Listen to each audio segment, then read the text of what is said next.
नमस्कार भक्तों।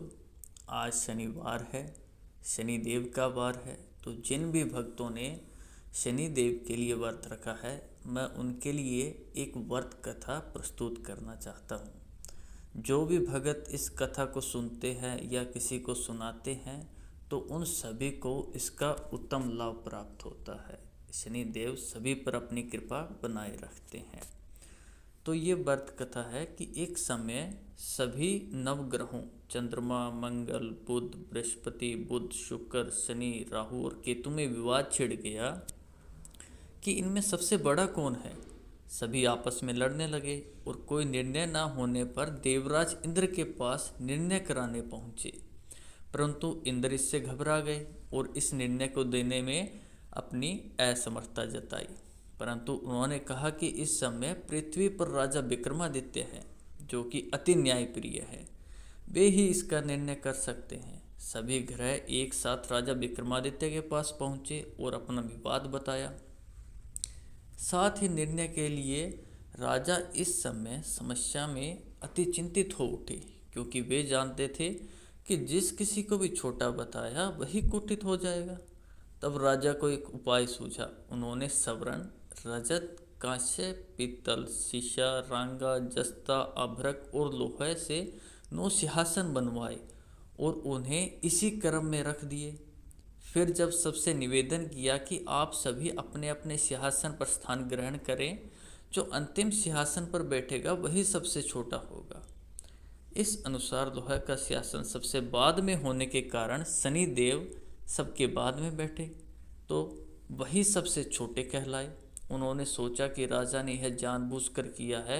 उन्होंने कुपित होकर राजा से कहा, राजा तू मुझे नहीं जानता। सूर्य एक राशि में 1 महीना, चंद्रमा 2.25 महीना 2 दिन, मंगल 1.5 महीना, बृहस्पति 13 महीने, बुध और शुक्र 1-1 महीने वितरण करते हैं। परंतु मैं 2.5 से 7.5 साल तक रहता हूँ। बड़े बड़ों को मैंने विनाश किया है। श्री राम की 7.5 आने पर उन्हें वनवास हो गया। रावण की आने पर उनकी लंका में बंदरों की सेना ने परास्त होना पड़ा। अब तुम सावधान रहना। ऐसा कहकर कुपित हुए शनिदेव वहाँ से चले गए। अन्य देवता खुशी खुशी चले गए।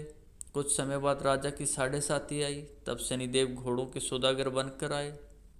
उनके साथ कई बढ़िया घोड़े थे। राजा ने यह समाचार सुनकर अपने अश्वपाल को अच्छे घोड़े खरीदने की आज्ञा दी। उन्हें कई अच्छे घोड़े खरीदे व एक सर्वोत्तम घोड़े राजा को सवारी हेतु दिया। राजा जो ही उस पर बैठा, वह घोड़ा सरपट वन की ओर भागा। विषण वन में पहुंचकर अंतर्ध्यान हो गया। राजा भूखा प्यासा भटकता रहा। तब एक ग्वाले ने उसे पानी पिलाया। राजा ने प्रसन्न होकर उसे अपनी अंगूठी दी। वह अंगूठी देकर राजा नगर को चल दिया और वहाँ अपना नाम उज्जैन निवासी बिक्का बताया। वहाँ एक सेठ की दुकान में उसे जल इत्यादि पिया और कुछ विश्राम भी किया। भाग्यवश उस दिन सेठ की बड़ी बिक्री हुई।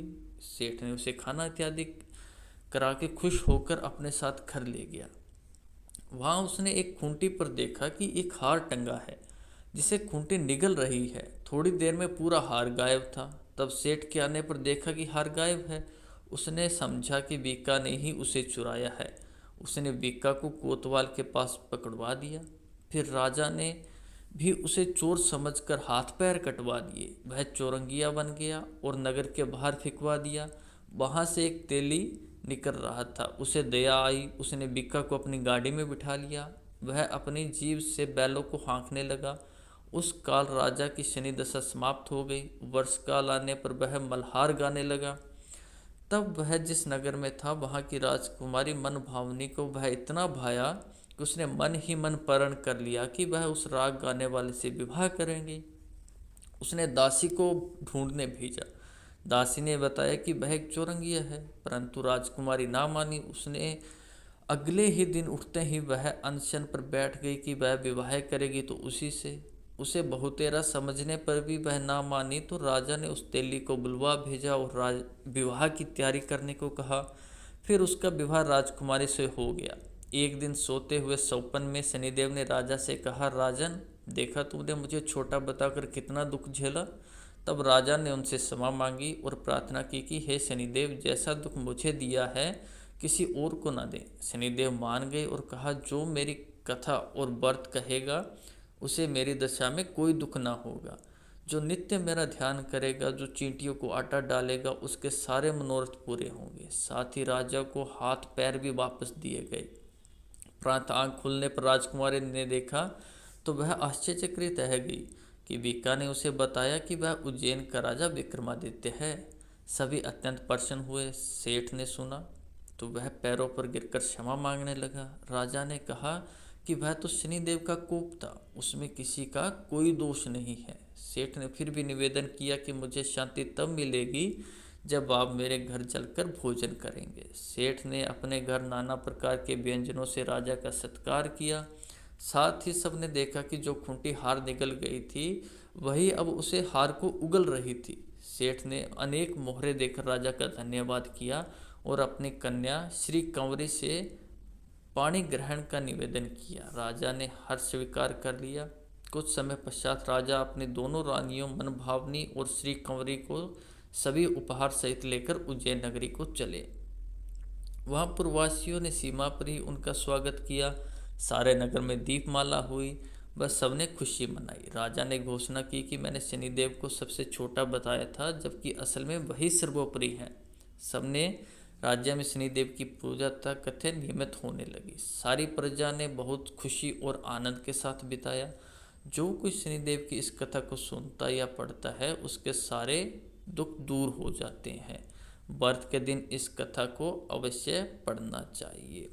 तो सभी भक्तों को शनिदेव की ओर से आप पर कृपा बनी रहे, शनिदेव आप पर कृपा बनाए रखें। और हम सभी शनिदेव को शुक्रिया करते हैं, धन्यवाद करते हैं। जय शनिदेव।